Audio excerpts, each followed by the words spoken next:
All right, so one viewing session of Georgia football practice for 2022 is in the books. Palmer Toms. I'll just start with my first observations. I went to the wide receivers first. I feel like a lot of the offseason talk has been about Georgia's tight ends and not so much about the other pass catchers on Georgia's offense. And, yeah, they lost Jermaine Burton to the transfer portal into Bama. George Pickens, what did he play, like 3 games last year, is still going to make a lot of noise as a Georgia wide receiver departure in the NFL. Everyone's telling you he's going to be the NFL Rookie of the Year. We'll see about that.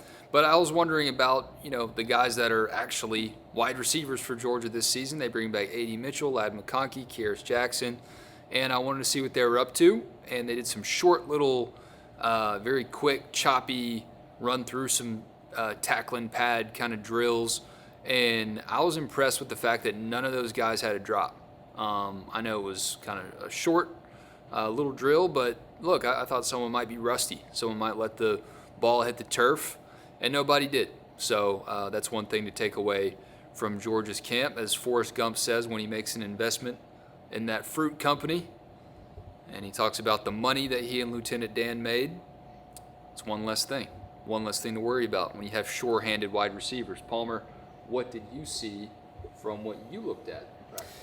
Yeah, I spent majority of my time down on the defensive side of the field, ended up down on the offensive side and got to watch a little bit of the wide receivers on top of the quarterbacks at the tail end of things. But like I said, majority of the time that I spent was down on defense, where there certainly seemed to be a lot more questions, depth chart related, watched the secondary. Javon Bullard seemed to be ahead of William Poole in terms of the reps.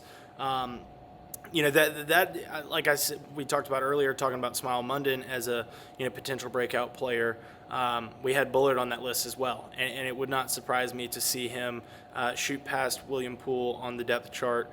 One thing I made a point to do in our practice notes today, which head on over to DawgsHQ and check those out if you're not. But I did not say anybody was a starter. They were running with the first team because, we are still several weeks away from Georgia and Oregon and anybody starting.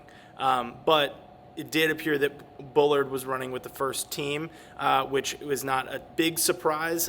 Talented guy, played a lot last year, especially early in the season when William Poole wasn't available. So that, he's certainly capable of taking on a starting role when we head to Atlanta here in a couple of weeks. Inside linebacker Tresman Marshall also appeared to be running with the first team, and again, not a huge surprise. I think with everything that we heard about Smile Munden, it was a little bit surprising to not see him out there with the first group. But you do have to keep in mind that Tresman is somebody that has played in this system, has been under Glenn Schumann's direction for going into his 4th season now.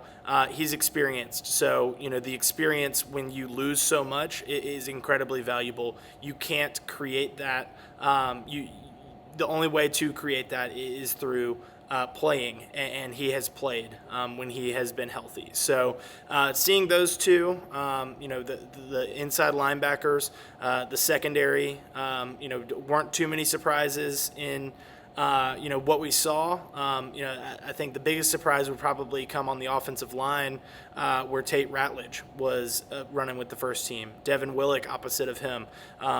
0 for 2 on my predictions if that's who ends up as the starters there. But those guys have been involved in that competition. I don't think any competition is over. Again, we're just one day into practice here. And so, no competition is settled, but certainly interesting to see where things are starting. Quarterback might be settled.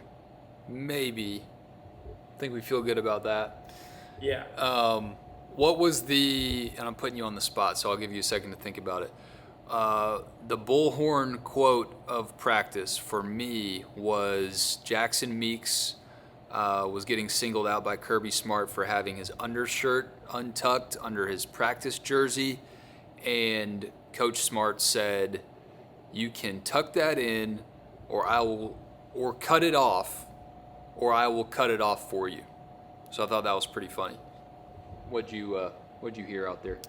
Yeah, a lot of things we can't repeat, words that can't be said on public air. But I do think that, what you said there about Kirby, he was hard on his wide receivers. It's a position of need for guys to step up, like you mentioned with AD, or with George off to the NFL, Jermaine over to Alabama, Justin Robinson transferred out, Jalen Johnson is somebody that played last year. He transferred out. There's a lot of holes to be filled. So it makes sense that Kirby would be hard on that group, pushing them to perform. I went down on the defensive side of the football, like I said, and my biggest takeaway wasn't necessarily anything that was said, but the outside linebacker group is in great hands. Nolan Smith, Robert Beal certainly are your two starters there. Talk about not solidified positions, but I feel like those two are probably solidified in their spots. Behind them, Chaz Chambliss looked incredibly strong. He's somebody that stood out to me, and I said, I think this is a kid that's going to contribute this year. We didn't really expect Robert Beal to be a major contributor last year. He ends up as the sack leader. So, not saying that Chaz Chambliss is going to lead Georgia in sacks this year, but I do think that he's going to be called on to contribute, whether that's in just special teams or, and developing into a role that he's capable of taking over with more responsibility for next season. But I think that he's going to have a really good year of development. And talk about two guys that can develop elsewhere in that room, Marvin Jones and Darris Smith. Marvin looked a little bit smaller than I probably would have expected. But again, you got to keep in mind this is a kid that came in May, has only spent a matter of months, 2 full months in the Georgia collegiate weight program. He's going to get bigger. That's going to happen over the course of this season. And your first day of fall camp as a freshman, I'm not expecting any of those guys to be standing out as starters. Somebody that did look pretty big was Andrew Paul at running back. Looked just about the same size as Branson Robinson. Could have been an angle. They were pretty far away, but certainly interested to watch those two. And then another freshman that stood out to me, just looking at him, was Darris Smith. Going back to that outside linebacker room, his arms were hanging past his knees. He is long, and if you can fill a frame out like that, you are creating a mammoth of a pass rusher. Again, don't think he's contributing this year. Could be headed for a red shirt. Wouldn't be too surprising with what's ahead of him in that room and what Georgia has, but I think that he's going to develop into one heck of a player. Awesome stuff, man. We have much more of this at DawgsHQ.com. $1 for a month right now, $10 for a year with our fall camp special. And coming up after this, we will just play the sound, play the hits from Kirby Smart, the players we heard from today on day one of Georgia's fall camp.